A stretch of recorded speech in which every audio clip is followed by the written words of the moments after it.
উমর ফারুক আজমে কখনো অন্যায়টা প্রশ্রয় দিতেন না।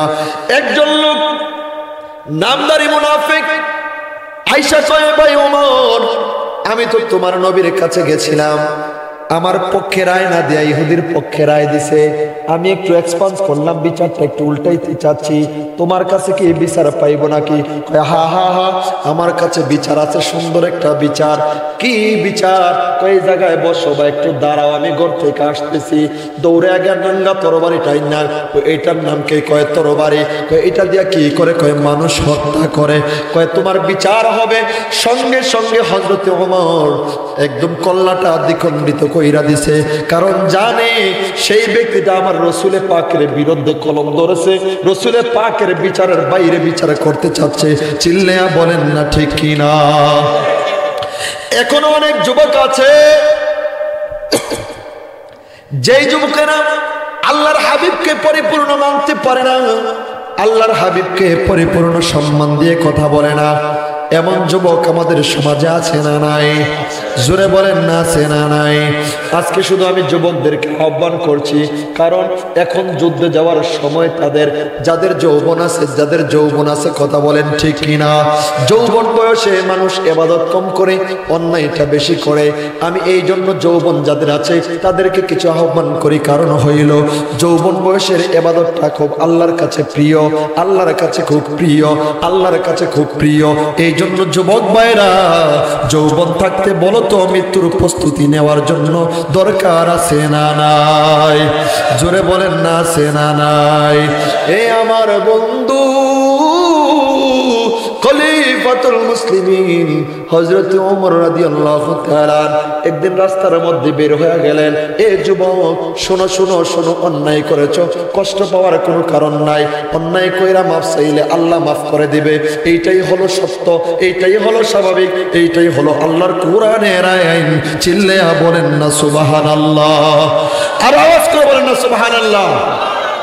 হযরত ওমর বের হলেন, রাস্তায় হাঁটতেছে, হঠাৎ করে দেখতেছে দূর থেকে একটা যুবক সামনের দিকে হেঁটে হেঁটে আসতেছে একই রাস্তায়। হযরত ওমরের চক্ষু ওই যুবকের উপরে পড়ছে, যুবকের দৃষ্টিও হযরত ওমর রাদিয়াল্লাহু তাআলার উপরে পড়ছে। যখন মাত্র যুবকটা হযরত ওমর রাদিয়াল্লাহু তাআলা দেখছে, টান দিয়ে একটা কাপড় অথবা একটা চাদর টান দিয়ে বুকের মানে উপরে গায়ের মধ্যে জড়াই নিছে। সুবহানাল্লাহ কইতেন না? একটা চাদর। তবে মজার ব্যাপার হলো সময়টা ছিল গরমকাল। বারবার কইতেন না? ওমর রাদিয়াল্লাহু তাআলা আস্তে আস্তে হাঁটতেছে, যখন একদম কাছাকাছি পার হয়ে চলে যাবে, যখন পার হয়ে চলে যাবে, ডাক দিছে, এই কিরে বাবা, তুমি কই থেকে আইছো?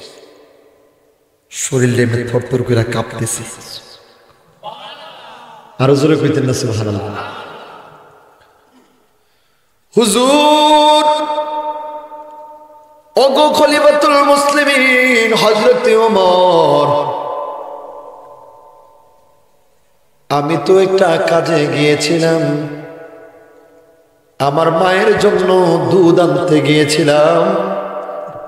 আমার মা দুধটা খুব পছন্দ করে, দুধের জন্য গিয়েছিলাম। কয় তাইলে তোমার গায়ের মধ্যে চাদর কেন? কয় হুজুর, আমার শরীরটা একটু ভালো না। কয় একটু আগেও তো দেখলাম তোমার গায়ের মধ্যে চাদর ছিল না, এখন কেন তোমার গায়ের মধ্যে চাদর? কয় না, আমার শরীরটা বেশি একটা ভালো না। সুবহানাল্লাহ কন্যা? ঠিকই, যুবকটা সুস্থ ছিল। যেই মাত্র হযরত ওমর রাদিয়াল্লাহু তাআলা আনহুকে দেখছে, সঙ্গে সঙ্গে তার দেহের মধ্যে 100 ডিগ্রির উপরে জ্বর চইলাইছে। জোরে বলেন না সুবহানাল্লাহ? কারণ যুবকটাই জানে দুনিয়ার সবার কাছে ডিপ্লোমেসি করে 2 নম্বরই করে বাঁচা যায়, কিন্তু হযরত ওমরের কাছ থেকে ডিপ্লোমেসি করে 2 নম্বরই করে বাঁচার কোনো সুযোগ, জোরে বলেন না, কোনো সুযোগ নাই। এবারে ডাক দেয়া কয়, দুধ আনতে গেছো না? কোথায় গেছো? কয় না না না, আমি দুধ আনতে গেছি। কয় তাইলে তোমার দুধটা একটু দেখাও, কি আনছো? কয় না হুজুর, দেখানো যাবে না। এবার ওই যুবকটা চোখের পানিগুলি ছেড়ে দিয়েছে, চোখগুলি বন্ধ কইরা দিছে। হুজুর ও গো খলিফাতুল মুসলিমিন হযরতে ওমর, ও গো খলিফাতুল মুসলিমিন হযরতে ওমর, আপনি জেনেছেন আমি কোন জায়গা থেকে এসেছি, আপনি জানেন আমি কি করি, তারপরেও আপনি আমাকে জিজ্ঞাসা করেছেন, তারপরে আপনার সামনে আমি বলে ফেলেছি। ও খলিফাতুল মুসলিমিন, এই মুহূর্তে আপনি যদি আমাকে ক্ষমা না করেন, আপনি যদি আমাকে মাফ না করেন, তাইলে হয়তো আমাকে কেউ ক্ষমা করতে পারবে না, মাফ করতে পারবে না। কারণ আপনার কাছ থেকে সবাই বাঁচতে পারলেও আমি যেই অপরাধের অপরাধী, আমার অপরাধের কারণে আপনার কাছ থেকে বাঁচার কোনো সুযোগ নাই। চিল্লায়া বলেন না সুবহানাল্লাহ, আরো জোরে বলেন না সুবহানাল্লাহ। আল্লাহর নবীর সাহাবী খলিফাতুল মুসলিমিন হযরতে ওমর ডাইকা কয়, রে পাগলা কি হইছে একটু বলো না। চক্ষু গুইলা বন্ধ কইরা দিছে, আল্লাহর একটা ডাক দিছে, আল্লাহ ও গো আল্লাহ, এই মুহূর্তে আমাকে বাঁচানোর মতো আর কেউ নাই। জানি হযরতে ওমর যদি আমার কাছে যে জিনিসটা আছে, এই জিনিসটা দেখতে পায়, আমাকে হয়তো হত্যা করবে, আমাকে না হয়তো একটা শাস্তির ব্যবস্থা করে দিবে। ও গো আল্লাহ, তোমার কাছে ফরিয়াদ জানাই, জীবনে যত অন্যায় করেছি আজকে এই মুহূর্তে আমি তওবা করলাম। হযরতে ওমর সামনে সাক্ষী আছে, আর বাকি জীবনে আর কখনো গুনাহ করব না, অন্যায় করব না। জোরে জোরে কন্যা সুবহানাল্লাহ। চোখের পানিগুলি জার জার কইরা পড়তেছে, চক্ষুগুলি বন্ধ। হযরতে ওমর রাদিয়াল্লাহু তাআলা মিটমিটায়া মুস্কি মুস্কি হাসতেছে। আরো জোরে কন্যা সুবহানাল্লাহ। ছেলেটার জবানে কত সুন্দর সুন্দর ভাষা, জবানটা তো বন্ধ, মুখে মানে একটু একটু আসতেছে আর কি, কলব দিয়া পড়তেছে। গাফুরুর রাহিম নাম তোমার আল্লাহ, আল্লাহ সামিউম বাসির। হায় হায়, আল্লাহু আল্লাহ রহমানুর রহিম।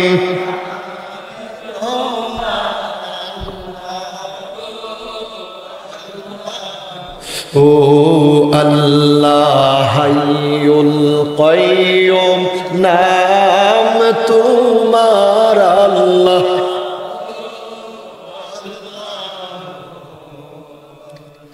যুবকটা চোখের পানি সাইরা জার জার করে কান্দে, আর হযরতে ওমর মিটমিটায়া হাসে, মুস্কি মুস্কি হাসে। যুবকটা অনেক সময় কাঁদতেছে, অনেক লম্বা সময় হয়ে গেছে। হঠাৎ করে হযরতে ওমর ডাক দেয়া কয়ে, যুবক, ওরে যুবক, তোর চোখের পানি আজকে এমনি কোত্থেকে আসতেছে? কয়, হুজুর আমাকে মাফ করে দেন, চোখের পানি আর বন্ধ হয় না।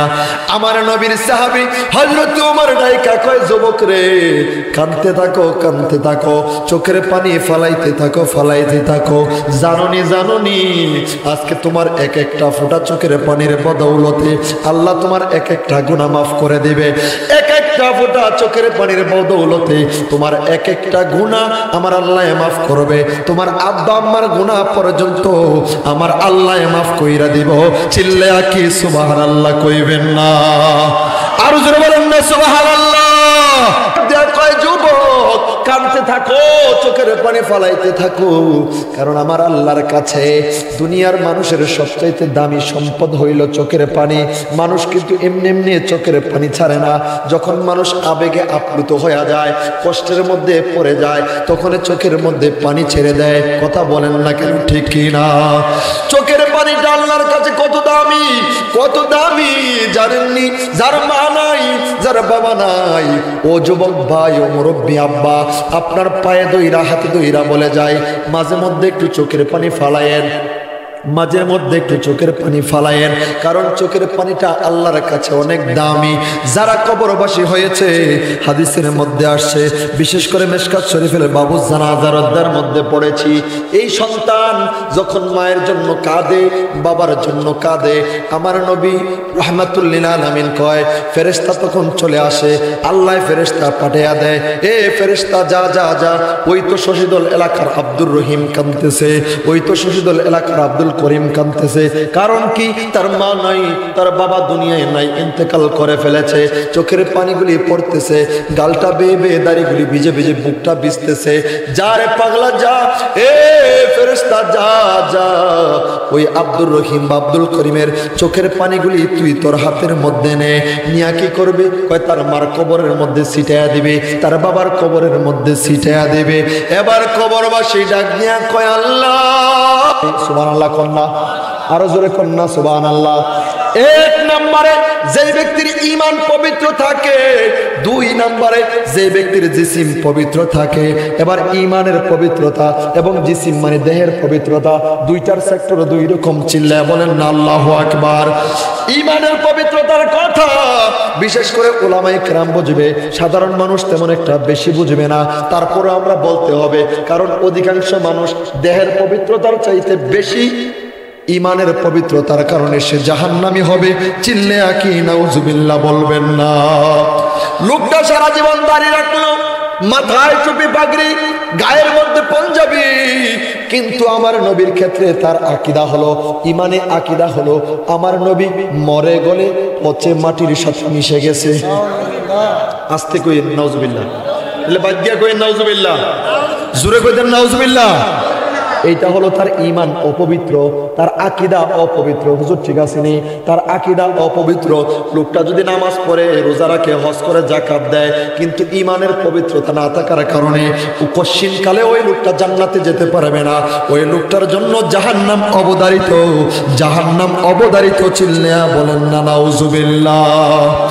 আমার ভাইয়েরা, বন্ধুরা, বাবারা, এই জন্য পবিত্রতা রক্ষা করতে হবে, ঈমানের পবিত্রতাও রক্ষা করতে হবে, আকীদার পবিত্রতা রক্ষা করতে হবে, দেহের পবিত্রতাও রক্ষা করতে হবে। ও যুবক, শেষ চলে আসছে, শেষ চলে আসছি। আমার একজন মুরব্বী আব্বা খুব আমার কাছে গিয়া দেখা কইরা, মুসাফা কইরা বলছে, হুজুর আপনার কাছে আমি মাহফিল থেকে ওইটা একটা আবদার করার জন্য আসছি। ও আব্বা, কি আবদার করতে আসছেন? আমার সমাজে অনেক যুবক আছে, মারে কষ্ট দেয়, বাবারে কষ্ট দেয়। লোকটা নামাজ পড়লো, রোজা রাখলো, হজ করলো, যাকাত দিল, কিন্তু মা যদি কষ্ট পায়, বাবা যদি কষ্ট পায়, বলেন তো এই লোকটার কোনোদিন জান্নাত পাবে? জোরে বলেন না পাবে?